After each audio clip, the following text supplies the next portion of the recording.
संसद के मानसून सत्र का चौथा दिन आज भी विपक्ष कर सकता है हंगामा। बजट में भेदभाव का विपक्ष लगा रहा आरोप। कल संसद के बाहर किया था प्रदर्शन। बीजेपी के प्रदेश संगठन महामंत्रियों की दिल्ली में बैठक। आज लोकसभा चुनाव परिणामों को लेकर समीक्षा होगी। संगठन के आगामी कार्यक्रमों को लेकर चर्चा। शराब घोटाले मामले में अरविंद केजरीवाल की पेशी। अरविंद केजरीवाल की न्यायिक हिरासत आज हो रही था। वीडियो कॉल के माध्यम से पेश हो सकते हैं केजरीवाल। मनीष सिसोदिया और के कविता की पेशी आज। दिल्ली के कथित शराब घोटाले के मामले में होगी पेशी। राउज एवेन्यू कोर्ट में होगी पेशी।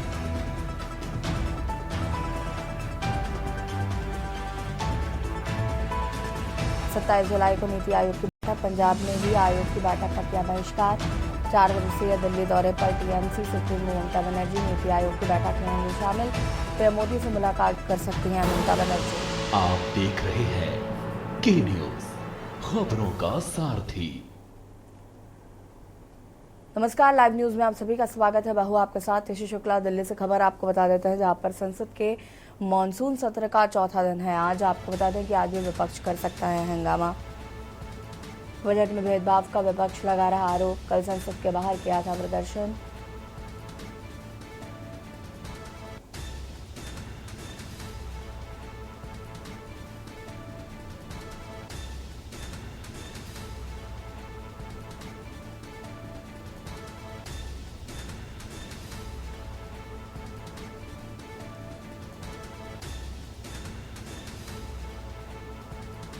आज भी विपक्ष कर सकता है हंगामा।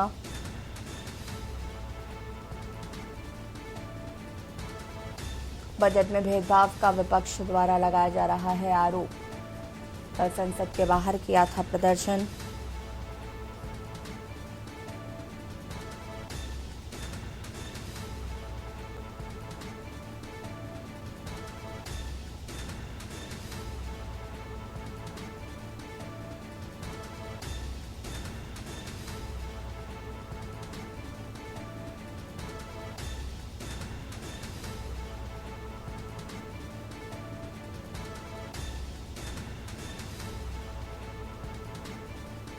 दिल्ली से खबर। संसद मानसून सत्र का चौथा दिन आज भी विपक्ष कर सकता है जमकर हंगामा।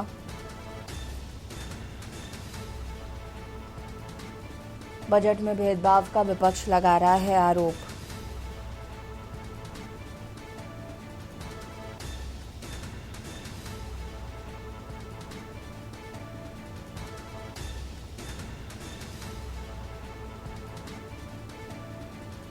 आज भी विपक्ष कर सकता है हंगामा। बजट में भेदभाव का आरोप लगा रहा है विपक्ष। कल संसद के बाहर किया था प्रदर्शन।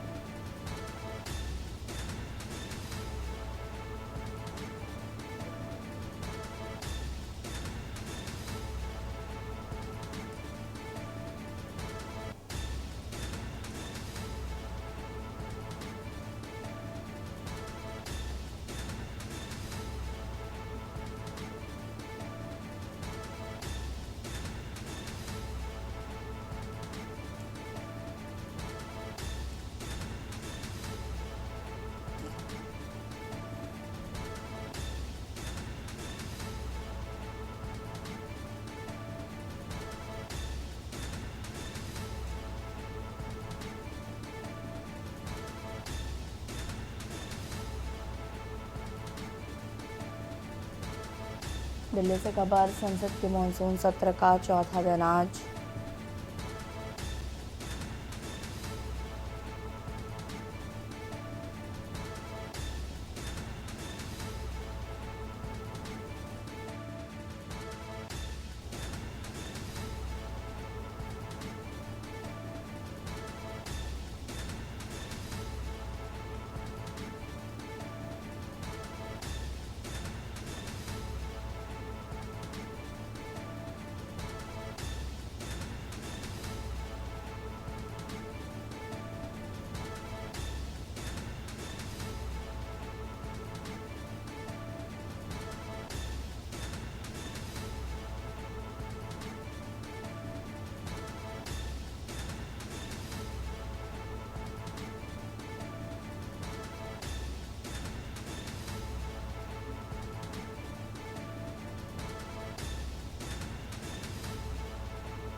दिल्ली से खबर आपको बता रहे हैं। सदन के सत्र का चौथा दिन आज भी विपक्ष कर सकता है हंगामा।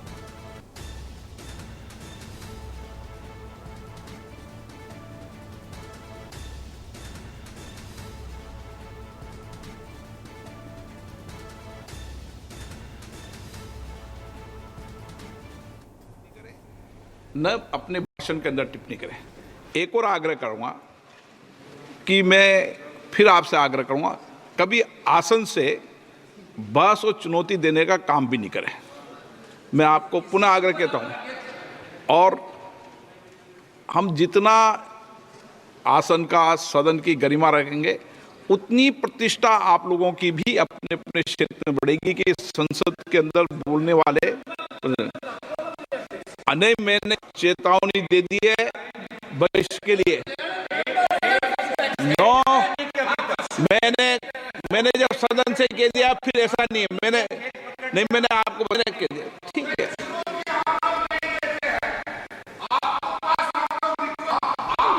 ओके,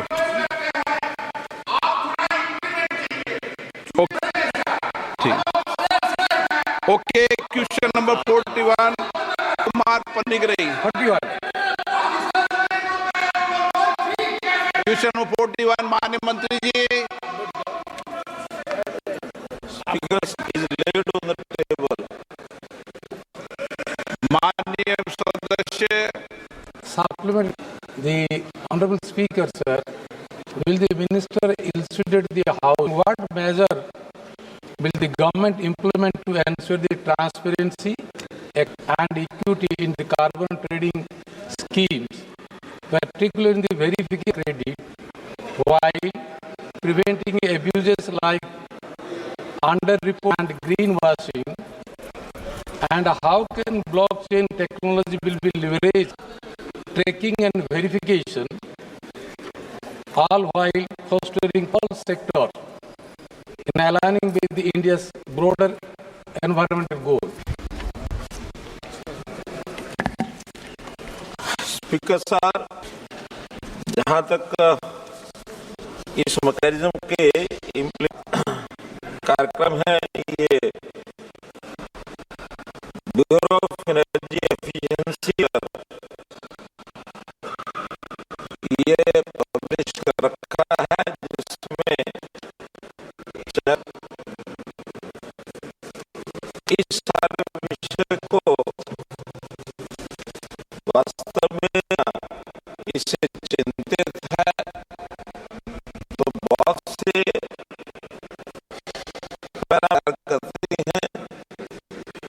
विषय तो वास्तव में सबसे पहले ये 19 इसकी शुरुआत की गई थी। भारतवर्ष में भी हुआ था और 2005 में जो बनाया गया था, और उसके बाद लगातार सुनिश्चित कर रहे हैं।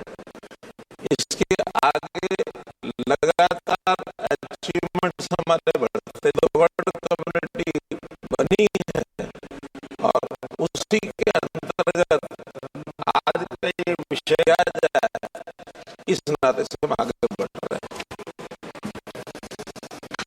Supplementary The government is interested to implement the blockchain technology. Block technology के बारे में पूछ रहे हैं। Blockchain. Block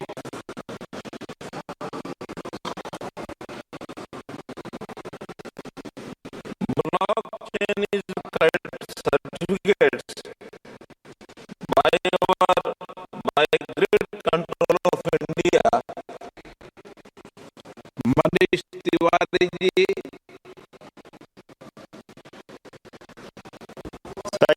I want to ask a broader policy question.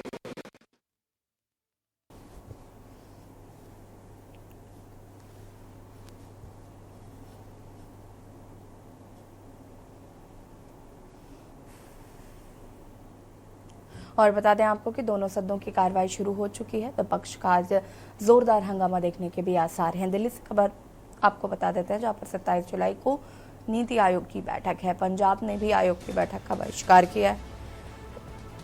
Punjab CM NITI Aayog की बैठक में नहीं होंगे शामिल।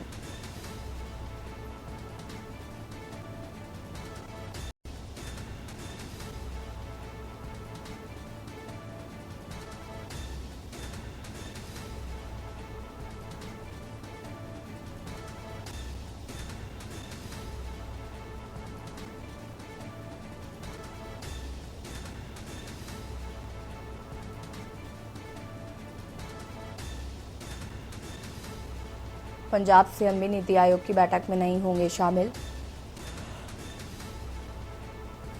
27 जुलाई को होनी है नीति आयोग की बैठक।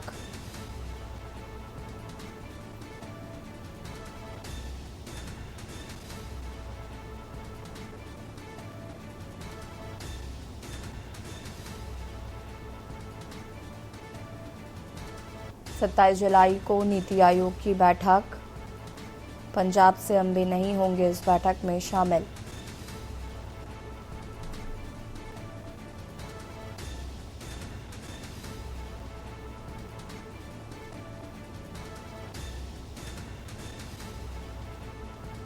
पंजाब ने भी आयोग की बैठक का किया बहिष्कार।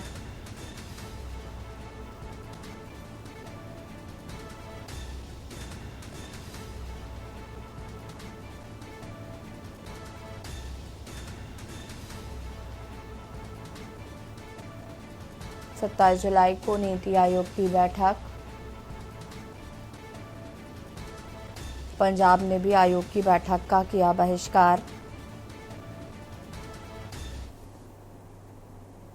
दिल्ली से खबर आपको बता देते हैं, आज दिल्ली दौरे पर ममता बनर्जी। 4 दिवसीय दिल्ली दौरे पर टीएमसी सुप्रीमो ममता नीति आयोग की बैठक में होंगी शामिल। पीएम मोदी से मुलाकात कर सकती हैं ममता बनर्जी। खबर आपको बता रहे हैं हम, दिल्ली से आज दिल्ली दौरे पर हैं ममता बनर्जी। 4 दिवसीय दौरे पर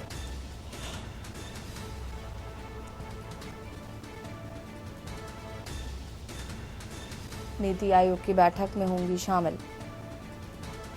पीएम मोदी से मुलाकात कर सकती हैं ममता बनर्जी।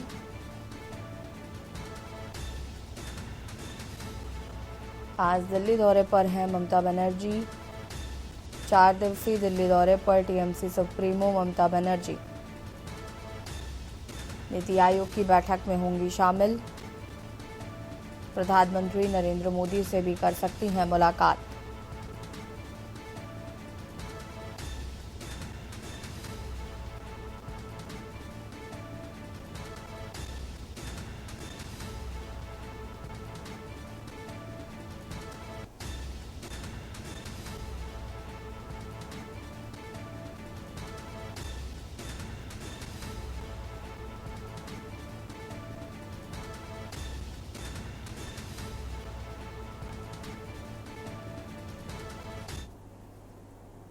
दिल्ली से खबर आपको बता देते हैं, जहां पर बीजेपी के प्रदेश संगठन महामंत्रियों की बैठक आज और कल दिल्ली में होगी। संगठन महामंत्रियों की बैठक होगी सुबह 11 बजे से बीजेपी मुख्यालय विस्तार में होगी बैठक। जेपी नड्डा और बी.एल. संतोष बैठक में होंगे मौजूद। सभी प्रदेशों के संगठन महामंत्री बैठक में मौजूद रहेंगे। संगठन की आगामी कार्यक्रमों को लेकर होगी चर्चा। हरियाणा, झारखंड समेत चुनावी राज्यों पर रहेगा फोकस।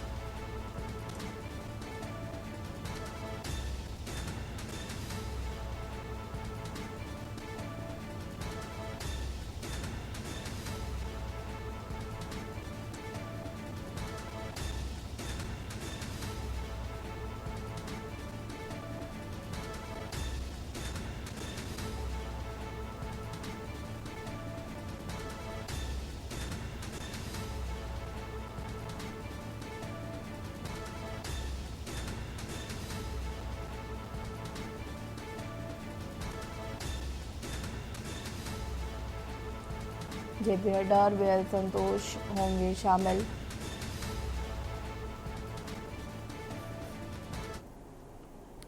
दिल्ली से खबर आपको बता देते हैं, जहां पर शराब घोटाले मामले में सीएम अरविंद केजरीवाल की पेशी। अरविंद केजरीवाल की न्यायिक हिरासत आज खत्म। वीडियो कॉल के माध्यम से पेश हो सकते हैं केजरीवाल। अरविंद केजरीवाल की न्यायिक हिरासत आज से खत्म हो रही है। मनीष सिसोदिया की कविता की राउज एवेन्यू कोर्ट में होगी पेशी।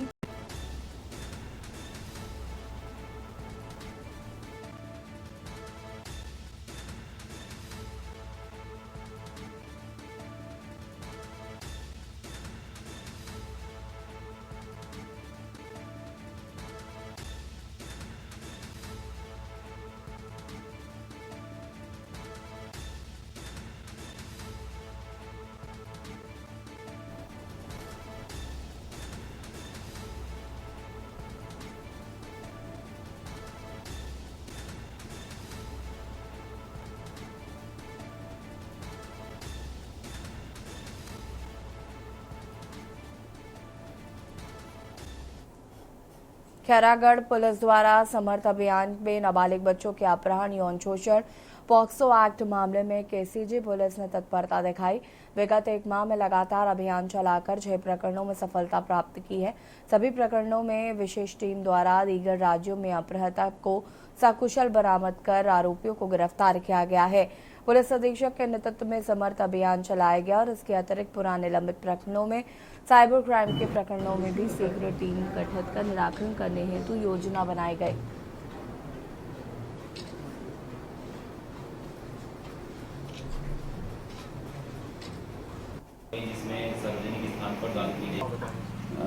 जो नाबालिग बच्चों के अपहरण से संबंधित 363 के अपराध होते हैं, इसमें लगातार खैरागढ़ पुलिस कार्रवाई करते हुए पिछले 2-3 हफ्तों में 6 प्रकरणों में दस्तयाबी कर आरोपियों की गिरफ्तारी की गई है। अभी जिसमें टीम रवाना की गई थी, पंजाब से एक प्रकरण में दस्तयाबी हुई है और आरोपी की गिरफ्तारी की गई है, और बड़ौदा से 2 प्रकरणों में दस्तयाबी के साथ गिरफ्तारी की गई है। इसी प्रकार 2-3 हफ्ते पहले भी 3 टीम हैदराबाद, ग्वालियर और उड़ीसा रवाना की गई थी, जिसमें भी कार्रवाई की गई थी। तो इस प्रकार छुई खदान के 3 प्रकरणों में कार्रवाई हुई है और खैरागढ़, सालेवारा और गातापार के 1-1 प्रकरणों में कार्रवाई की गई है।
दिल्ली से खबर, जहां पर शराब घोटाले मामले में सीएम अरविंद केजरीवाल की पेशी। अरविंद केजरीवाल की न्यायिक हिरासत आज खत्म हो रही है। वीडियो कॉल के माध्यम से पेश हो सकते हैं केजरीवाल। अरविंद केजरीवाल की न्यायिक हिरासत आज खत्म हो रही है।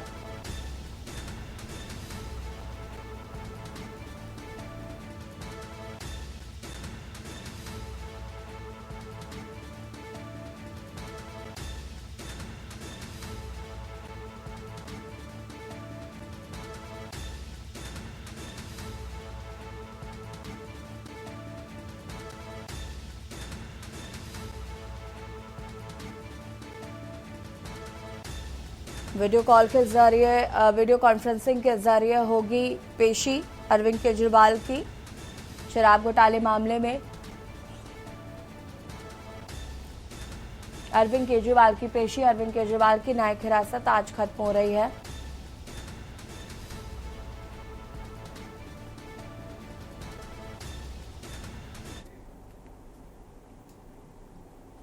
और यहाँ रुकेंगे छोटे से ब्रेक के लिए, जो हाजिर होता है। आप देख रहे हैं के न्यूज, खबरों का। ब्रेक के बाद एक बार फिर से आप सभी का स्वागत है। सरकार शिक्षा पर हर वर्ष लाखों करोड़ों रुपए खर्च कर रही है, लेकिन इसके बाद भी बच्चों के शैक्षिक स्तर में सुधार नहीं हो पा रहा है। कहीं बैठने की उचित व्यवस्था नहीं है तो कहीं सर छुपाकर शिक्षा ग्रहण करने के लिए छत भी नहीं है।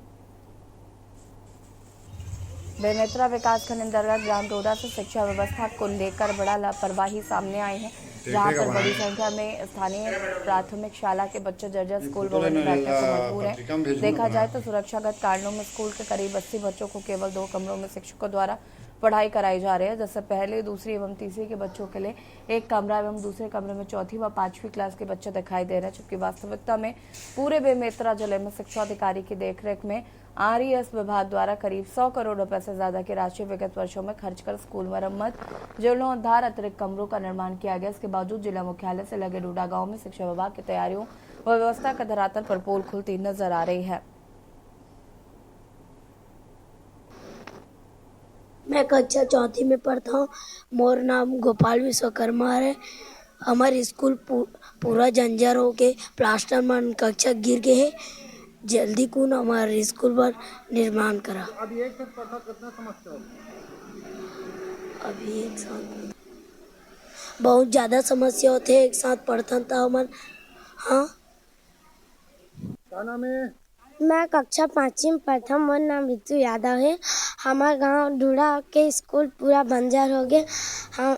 हमन एक संग्रह पढ़थन, हमारा पढ़े में प्रॉब्लम होते। हमारे बार जल्दी कौन शाला का निर्माण करा। अभी बारिश के कारण बहुत सारे स्कूलों में मरम्मत की आवश्यकता है और कुछ स्कूल ऐसे हैं जहाँ पे भवन की कमी है, तो उसके लिए मैंने DO साहब को निर्देशित किया है कि जहाँ पर भी मरम्मत की आवश्यकता है वहाँ का प्रस्ताव बनाएं, जिससे हम उनके कार्य स्वीकृत कर सकें। सिरसा झोला के किसान परंपरागत खेती छोड़कर अब झींगा मछली पालन की खेती करने में जुट गए हैं। झींगा मछली पालन सिरसा के किसानों के लिए वरदान के रूप में साबित हो रहे हैं। फिलहाल सिरसा जिला में करीब 400 से ज्यादा किसान झींगा मछली पालन की खेती कर रहे हैं। हालांकि हरियाणा सरकार द्वारा झींगा मछली पालन करने वाले किसानों को अनेक प्रकार की सुविधा और सब्सिडी दी जा रही है, जिससे किसान उत्साहित होकर झींगा मछली पालन के प्रति रुचि दिखा रहे हैं। हरियाणा सरकार अब सिरसा जिला में करीब 10,000 किसानों को इस लाभकारी खेती से जोड़ने का लक्ष्य लेकर चल रही है।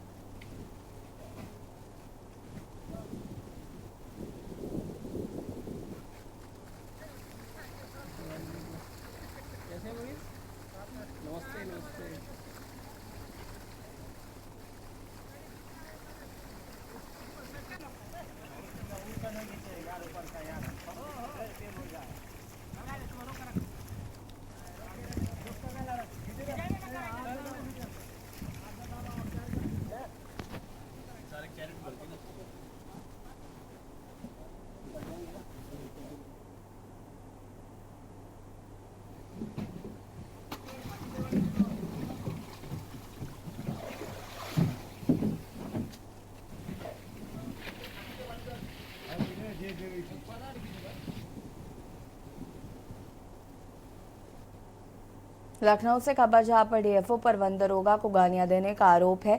वन दरोगा को गालियां देने का DFO कौशाम्बी पर आरोप। यूपी सहायक वन कर्मचारी ने वन एवं पर्यावरण मंत्री को पत्र लिखा।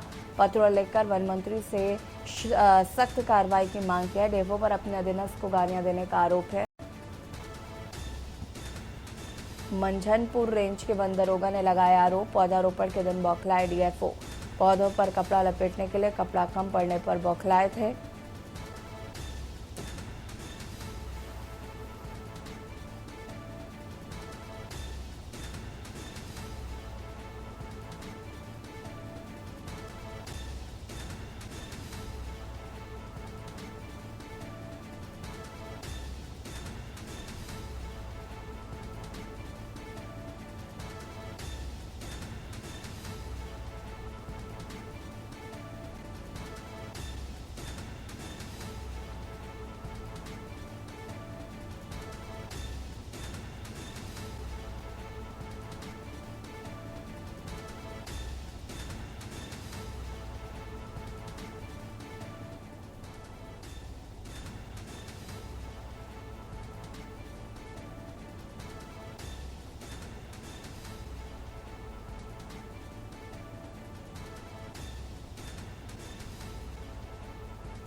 और गोंडा से खबर आपको बता देते हैं। गोंडा से खबर,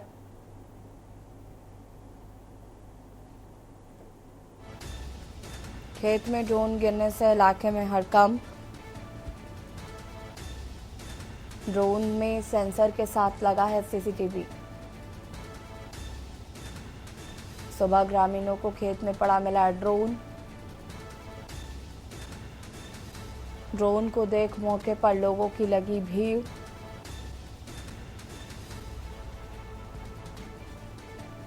ग्रामीणों ने पुलिस को दी ड्रोन मिलने की सूचना।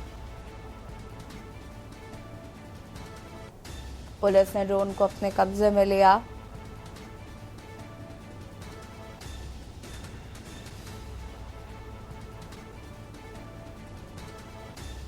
उच्च अधिकारी ड्रोन की कर रहे जांच।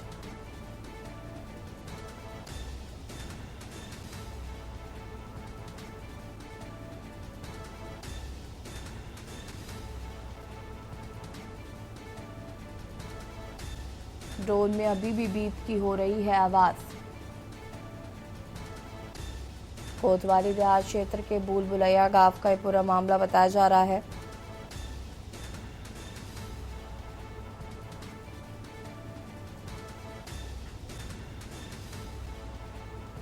ड्रोन में सेंसर के साथ लगा है सीसीटीवी।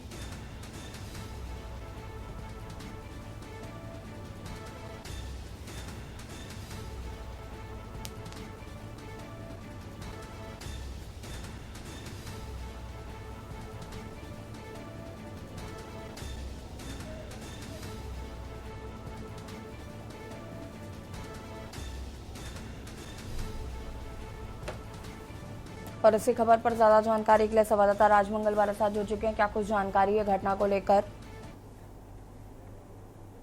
बता दें, जिस तरह से सुबह गांव के लोग जब खेत में गए तो उन्होंने देखा कि एक जो ड्रोन टाइप का है ये वो खेत में पड़ा हुआ है। उन्होंने तत्काल मामले को जो है पुलिस ने सूचना दिया और सूचना पर वहाँ पुलिस पहुंची। पुलिस ने उसको गोंडा के देहात कोतवाली में लेकर के आई, जहां पे उन्होंने जांच किया। फिलहाल उनकी समझ में न आने पर उन्होंने फॉरेंसिक टीम को भी बुलाया। फॉरेंसिक टीम ने भी उसकी जांच पड़ताल की, लेकिन प्रथम दृष्टया जिस तरह से देखा जाए तो वो फॉरेंसिक टीम वाले बता रहे थे कि किसी IT सेल के जो बच्चे होते हैं उनका ये काम है। लेकिन अभी ये बिल्कुल भी क्लियर कह पाना मुश्किल है कि किसी बच्चे का काम है या फिर किसी और का है। फिलहाल उसकी जो चिप है या अन्य उसके उपकरण है उसको निकाल करके भेजा जा रहा है फॉरेंसिक जांच के लिए कि किस तरह का ये एयरक्राफ्ट है और किस तरह से बनाया गया है। ठीक है, शुक्रिया आपका जानकारी साझा करने के लिए। और बता दें 12 बजे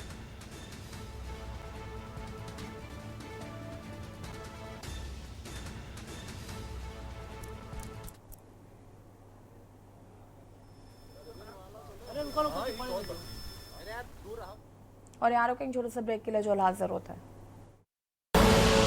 आप देख रहे हैं के न्यूज, खबरों का सारथी। ब्रेक से वापस आ रहे हैं। मैं हूं आपके साथ सूरी चौहान और इस बीच बड़ी खबर कानपुर से सामने आ रही है। कानपुर से अहम खबर, 7 साल की सजा के खिलाफ हाई कोर्ट में सुनवाई है। इरफान सोलंकी से जुड़ा हुआ ये मामला। इलाहाबाद हाई कोर्ट में आज इस मामले को लेकर सुनवाई होगी। तो सजा के खिलाफ इलाहाबाद हाई कोर्ट में दाखिल की गई थी अपील और इसी अपील को लेकर यह सुनवाई आज इलाहाबाद हाई कोर्ट में। तो सजा के खिलाफ इलाहाबाद हाई कोर्ट में अपील दाखिल की गई थी और आज इलाहाबाद हाई कोर्ट में सुनवाई होनी है। MP MLA कोर्ट ने सुनवाई की थी और इस मामले में 7 साल की सजा सुनाई गई थी। तो आज जनिया मामले को लेकर सुनवाई में इस सजा का ऐलान किया गया था। इरफान सोलंकी से जुड़ी हुई अहम खबर सामने आ रही है। फिलहाल इरफान सोलंकी की जो मुश्किलें हैं वो कम होने का नाम नहीं ले रही।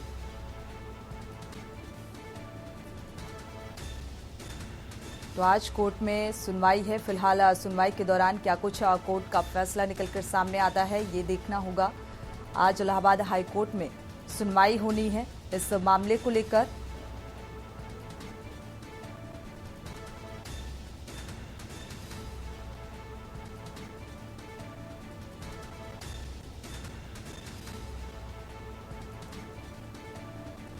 कानपुर से बड़ी खबर,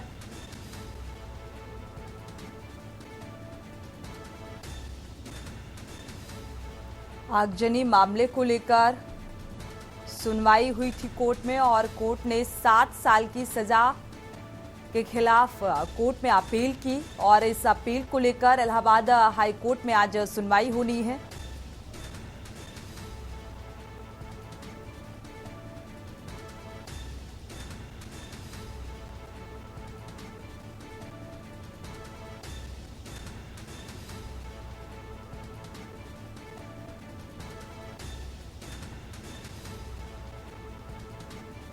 इरफान सोलंकी से जुड़ा हुआ मामला, आगजनी मामले को लेकर सजा का ऐलान किया गया था कोर्ट की तरफ से और इसी को लेकर अपील दाखिल की गई थी कोर्ट में और आज इलाहाबाद हाई कोर्ट में इस मामले को लेकर सुनवाई होनी है।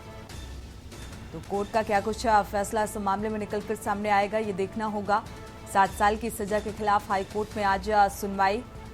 आगजनी का ये पूरा मामला जिसको लेकर 7 साल की सजा का ऐलान किया गया था।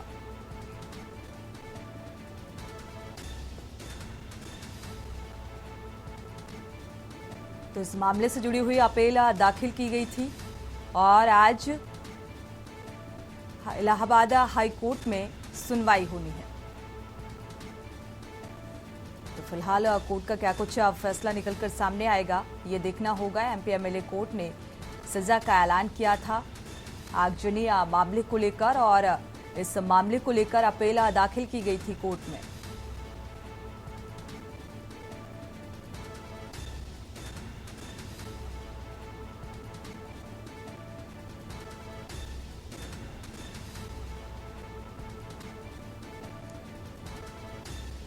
कौस्तुभ मिश्रा इसी खबर पर संवाददाता जुड़े हुए हैं। कौस्तुभ, क्या अपडेट है इस मामले को लेकर? आज इलाहाबाद हाई कोर्ट में सुनवाई होनी है। जी बिल्कुल, आपको बता दूं, सपा के पूर्व विधायक इरफान सोलंकी के मामले में आज गुरुवार को इलाहाबाद हाईकोर्ट में सुनवाई होगी। इरफान सोलंकी ने महिला का घर जलाने के मामले में मिली 7 साल की सजा के खिलाफ हाईकोर्ट में अपील दायर की। इलाहाबाद हाईकोर्ट में जस्टिस राजीव मिश्रा की सिंगल बेंच मामले में सुनवाई करेगी। कानपुर से समाजवादी पार्टी के निवर्तमान विधायक इरफान सोलंकी और उनके भाई रिजवान सोलंकी ने एमपी एमएलए कोर्ट से 7 साल की सजा के फैसले के खिलाफ इलाहाबाद हाईकोर्ट में अपील दाखिल कर दी थी। बिल्कुल कौस्तुभ, अब अपील दाखिल करने के बाद आज जो सुनवाई होनी है, क्या लगता है कुछ राहत की उम्मीद? जी बिल्कुल, अपील में विशेष अदालत कानपुर द्वारा दी गई सजा को रद्द किए जाने की मांग की गई है। इसके अलावा अंतिम फैसला आने तक सजा पर रोक लगाए जाने और जमानत पर रिहा किए जाने की भी मांग की है। शुक्रिया इस तमाम जानकारी को साझा करने के लिए। तो फिलहाल राहत की उम्मीद जरूर जताई जा रही है, लेकिन फिलहाल अभी तक जो मुश्किलें हैं इरफान सोलंकी की वो बढ़ती हुई नजर आ रही हैं। एक महिला का घर जलाए जाने को लेकर जो कानपुर एमपी एमएलए कोर्ट ने सजा का ऐलान किया था, 7 साल की सजा सुनाई थी और इसी मामले को लेकर अपील दाखिल की गई थी इलाहाबाद हाई कोर्ट में। और जुर्माने पर देखा जाए तो राहत देने की भी बात निकलकर सामने आई और अब आज हाई कोर्ट में इस मामले को लेकर सुनवाई है। क्या कुछ कोर्ट का फैसला निकलकर सामने आएगा, ये देखना होगा। क्या इरफान सोलंकी को राहत मिलती है, जमानत में रिहा हो सकते हैं, ये तमाम अहम सवाल।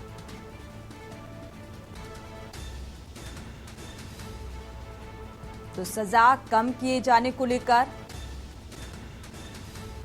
और जमानत मिलने को लेकर ये अपील दाखिल की गई थी और आज इसी मामले को लेकर इलाहाबाद हाई कोर्ट में सुनवाई होनी है।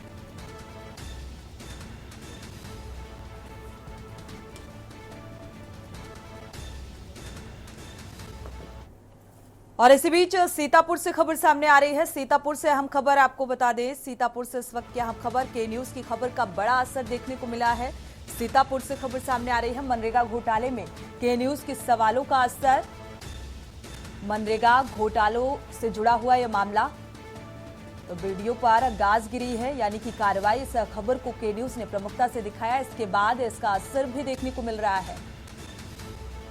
तो मुद्दे की बात में प्रमुखता से इस खबर को उठाया गया और इस खबर का असर भी देखने को मिला। जिम्मेदार पर अभी तक कोई कार्रवाई नहीं हुई थी, तो खंड विकास अधिकारी महमूदाबाद को हटाया गया है। बिस्वा के खंड विकास अधिकारी अब जिम्मेदारी को संभालेंगे। के न्यूज की खबर का बड़ा असर देखने को मिल रहा है। प्रमुखता से दिखाए जाने के बाद ये कार्रवाई की तस्वीर सामने आ रही है।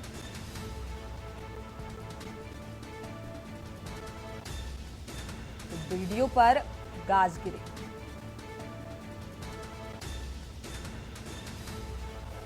श्रीश गुप्ता पर ये कार्रवाई हुई है जो कि वीडियो है और मुद्दे की बात में इस खबर को प्रमुखता से दिखाया गया। इसके बाद अब इस मामले में कार्रवाई होती हुई नजर आ रही है। तो जिम्मेदारों के खिलाफ कार्रवाई।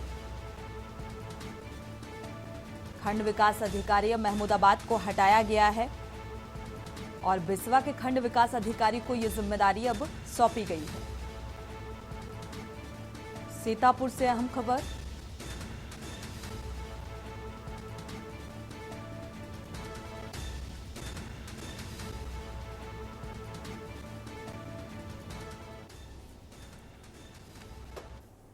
और इसी बीच बलिया से खबर सामने आ रही है। बलिया से आपको खबर बता दें, 3 पुलिसकर्मी समेत भरौली चौराहा पर एडीजी की छापेमारी हुई। 3 पुलिसकर्मी समेत कई लोगों को हिरासत में लिया गया है। तो इस छापेमारी के दौरान ये कार्रवाई भरौली चौराहा पर एडीजी वाराणसी की ये छापेमारी और इस दौरान कई लोगों को हिरासत में लिया गया। करीब 20 लोग बताए जा रहे हैं जिन्हें हिरासत में लिया गया है। तो शराब, पशु तस्करी या लाल बालू तस्करी का ये पूरा मामला और इन तस्करों के खिलाफ ये अभियान के तहत छापेमारी और गिरफ्तारी हुई है। तो वसूली से जुड़ा हुआ ये मामला बताया जा रहा है। हालांकि रजिस्टर और कैश भी इस दौरान बरामद किया गया। रात के 2 बजे से ये कार्रवाई चल रही थी।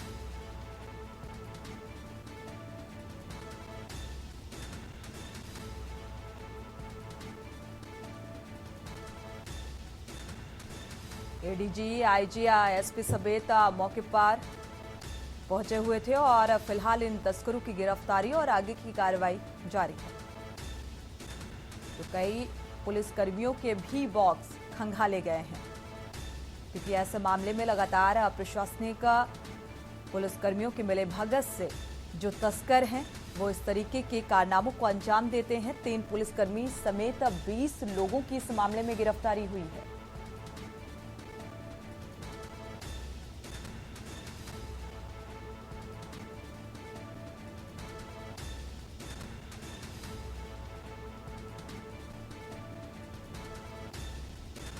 फिलहाल ये आरोपी कई मामलों में लिप्त थे। मौके से 50 से अधिक मोबाइल, कई बाइक भी जब्त की गई, कैश बरामद किया गया, रजिस्टर और कैश की बरामदगी।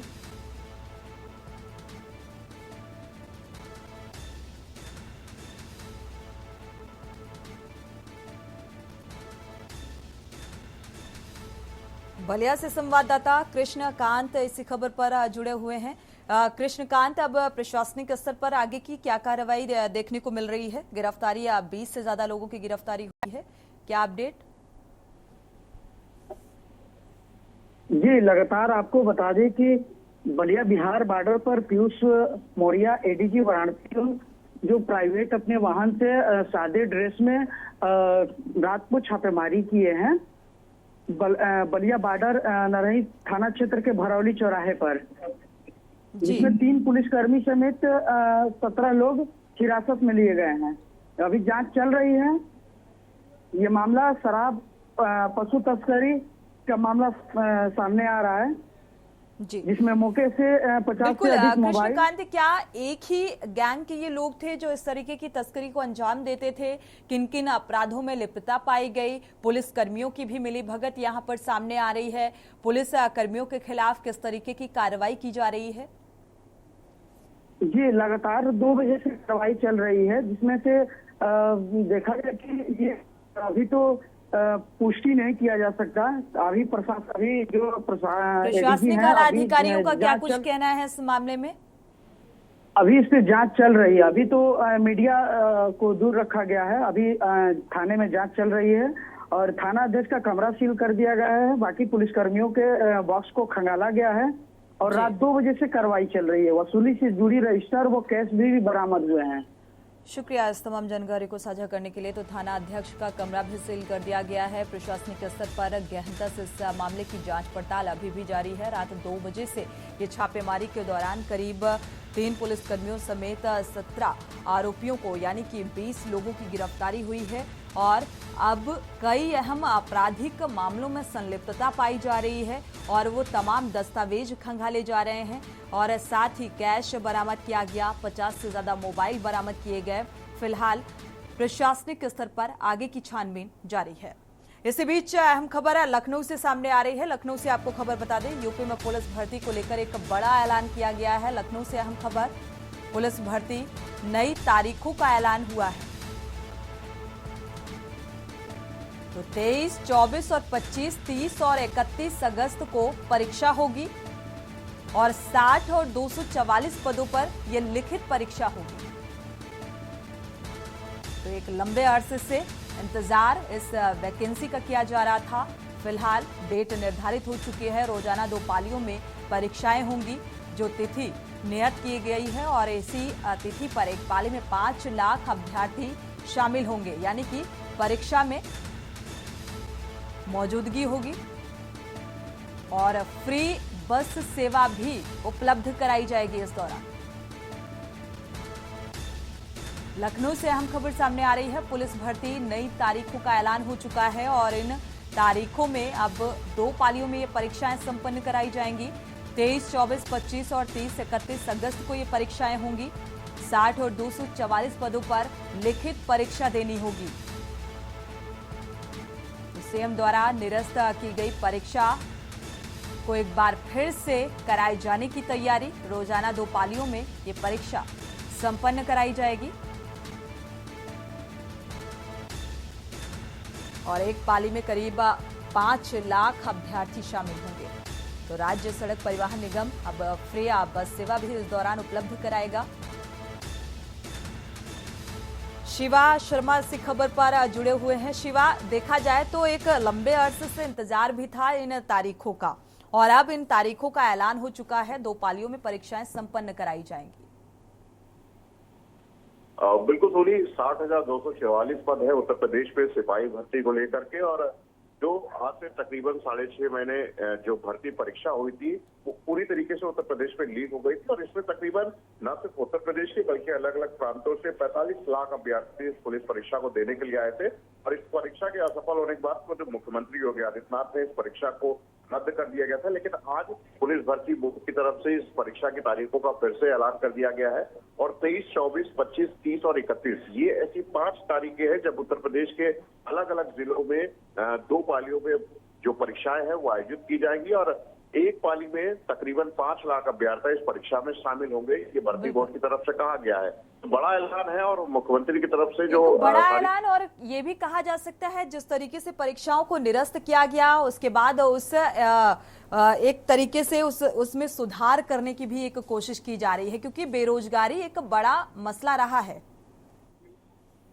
देखिए, बिल्कुल इस सुरक्षा को सुनिश्चित करने का काम मुख्यमंत्री ने ये कहा है कि इसकी सुरक्षा सुनिश्चित की जाए कि जिस तरीके से पिछली बार परीक्षा लीक हुई अब इस बार किसी भी तरीके की ढिलाई न बरती जाए। जो तमाम पुलिस अफसर हैं जो सेंटर्स पे जो ड्यूटी लोगों की लगाई जाएगी वो पूरी तरीके से सक्रिय और सुरक्षित हो और ऐसा घेरा बनाया जाए कि किसी भी तरीके से किसी भी अभ्यर्थी को कोई असुविधा ना हो। खास बात ये भी है कि इस बार जो अभ्यर्थी इस परीक्षा में शामिल होने के लिए जो परीक्षा में शामिल होने के लिए आएंगे उत्तर प्रदेश सड़क परिवहन की ओर से उनके लिए जो सर्विसेज है बसों की वो पूरी तरीके से फ्री कर दी गई है। अगर उत्तर प्रदेश के किसी भी जगह से किसी भी जिले से किसी अन्य जिलों तक उनके अपने परीक्षा केंद्र जाना होगा तो उनको बस अपना एक पुलिस भर्ती का जो एक आई कार्ड है उनको दिखा करके वो पूरी जो बस सेवा है उसका फ्री में लाभ मिलेगा यानी कि उसका एक भी पैसा नहीं लगेगा। ये सरकार की तरफ से किया गया है लेकिन हाई सिक्योरिटी प्रोटोकॉल पूरी तरफ से अपनाने को मुख्यमंत्री ने कहा है तो उसको उत्तर प्रदेश पुलिस भर्ती बोर्ड अपनी तरफ से जारी करेगा। जिस तरीके से गड़बड़ियां देखने को मिली पिछले परीक्षाओं में भी और परीक्षाएं निरस्त भी हुई, पेपर लीक के मामले सामने आए, हो हल्ला हुआ और इसके बाद एक कड़ा कानून भी बनाया गया नकल को लेकर। जुर्माना भी अच्छा खासा लगाया गया 1 करोड़ का। तो क्या लगता है इस बार जो है परीक्षाएं पूरी तरीके से सुरक्षा दृष्टिकोण में रहेंगी, संपन्न कराई जा सकेंगी और ये इसमें सफलता मिलेगी? जरूर। मुख्यमंत्री की सख्ती का असर है कि पिछली बार जो परीक्षाएं रद्द हुई थी उसमें कितने बड़े पैमाने पर उत्तर प्रदेश के अलग अलग जिलों से गिरफ्तारियां हुई, मास्टरमाइंड को गिरफ्तार किया गया, उन सभी को जेल भेजा गया। तो इस बार जो दिशा निर्देश मुख्यमंत्री की तरफ से जारी किए गए हैं, उनको सभी पुलिस अफसरों को उसका प्रोटोकॉल को जो पूरा कराने का जो दायित्व है वो दिया गया है, क्योंकि मुख्यमंत्री सीधे इस पूरे मामले की मॉनिटरिंग कर रहे हैं। इस परीक्षा को लेकर के मुख्यमंत्री खुद संजीदा है और आने वाले समय में विधानसभा चुनाव भी है। ऐसे में पुलिसिंग के ऊपर फोकस करना उनका बहुत ज्यादा एक अहम रोल माना जा रहा है और उसी को पूरा करने के लिए ये कहा जा सकता है कि जो इस बार एसटीएफ है, यूपी पुलिस के अलग अलग जो अधिकारी हैं, जब इस बार 5 दिनों में जो अलग अलग पालियों में जो परीक्षाएं होंगी, उनको किस तरीके से सुरक्षित इन परीक्षाओं को, लिखित परीक्षाओं को पूरा कराना है, ये पुलिस अधिकारियों के ऊपर बड़ी जिम्मेदारी है। और हमें यकीन है कि इस बार की जो परीक्षाएं होंगी उसमें किसी भी तरीके की कोई सेंधमारी नहीं होगी, इसमें किसी तरीके का बिल्कुल शिवा, काफी चुनौतीपूर्ण भी होगा कि किस तरीके से पारदर्शिता के साथ ये परीक्षाएं संपन्न कराई जा सके। शुक्रिया इस तमाम जानकारी को साझा करने के लिए। और नकल देखा जाए जिस तरीके से सुरक्षा व्यवस्था चाक चौबंद की जा रही है, इससे ये साफ होता हुआ नजर आ रहा है कि यूपी पुलिस भर्ती को लेकर या युवाओं के भविष्य को लेकर सीएम योगी आदित्यनाथ अब गंभीरता से इस बात को ले रहे हैं और इस लिहाज से सुरक्षा व्यवस्था चाक चौबंद रहेगी। उचित व्यवस्थाओं के साथ इन तारीखों का ऐलान किया गया है। इसी बीच मेरठ से खबर सामने आ रही है। मेरठ से अहम खबर आपको बता दें, सहारनपुर के सीडीओ की सरकारी हादसा हुआ है। हालांकि ये हादसे में कार ड्राइवर और हमराह को चोट आई है और सहारनपुर से दिल्ली जाते वक्त ट्रैक्टर से ये कार टकराई, जो हादसे की वजह निकलकर सामने आ रही है। तो सीडीओ के रिश्तेदार को ले जाते वक्त ये हादसा हुआ। हादसे में कार ड्राइवर को मामूली चोट आई है। ट्रैक्टर और कार की भिड़ंत से यह हादसा हुआ है।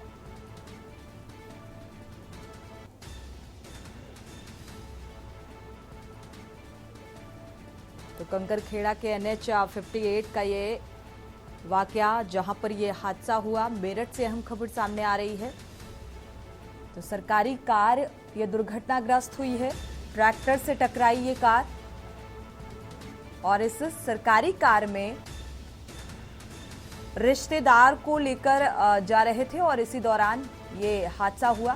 सीडीओ के रिश्तेदार बताए जा रहे हैं जिनको ले जाते वक्त ये हादसा हुआ है। उत्तर प्रदेश सरकार की ये गाड़ी, सरकारी वाहन दुर्घटना का शिकार, ट्रैक्टर से टकराई और ये हादसा हुआ।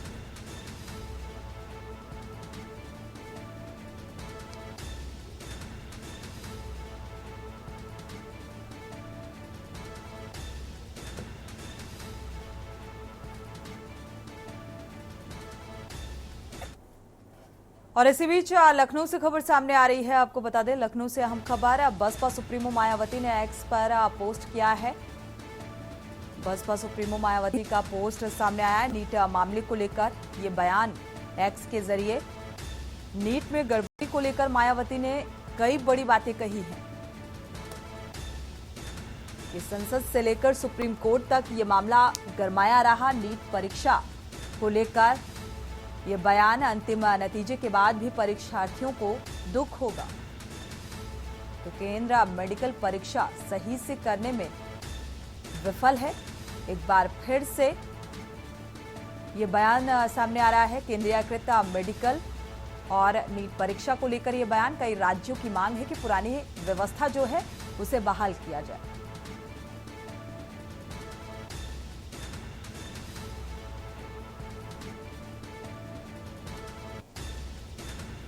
तो केंद्र मेडिकल की इतनी अहम परीक्षा है, उसे सही से केंद्र सरकार नहीं करा पा रही है।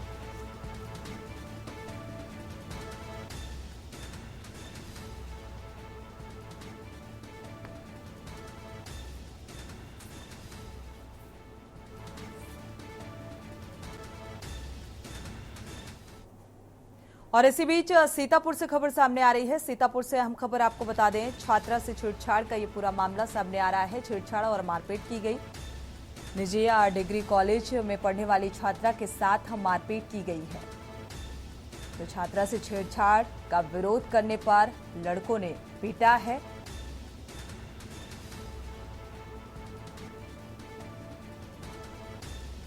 और साथ ही शिकायत करने पर जान से मारने की धमकी भी दी। शिकायत करने पर कॉलेज प्रशासन फिलहाल इस मामले में लीपापोती करने में जुटा नजर आया। कॉलेज से लौटी छात्रा ने परिजनों को आप बीती सुनाई। सीतापुर से ये खबर सामने आ रही है। जानकारी मिलते ही परिजनों ने हालांकि इस बात को लेकर पुलिस को प्रार्थना पत्र दिया है, अवगत कराया। कॉलेज से लौटी छात्रा ने इस बात की जानकारी परिजनों को दी। इसी के साथ बुलेटिन में इतना ही। आगे खबरों के लिए आप देखते रहिए के न्यूज इंडिया। आप देख रहे हैं के न्यूज, खबरों का सारथी।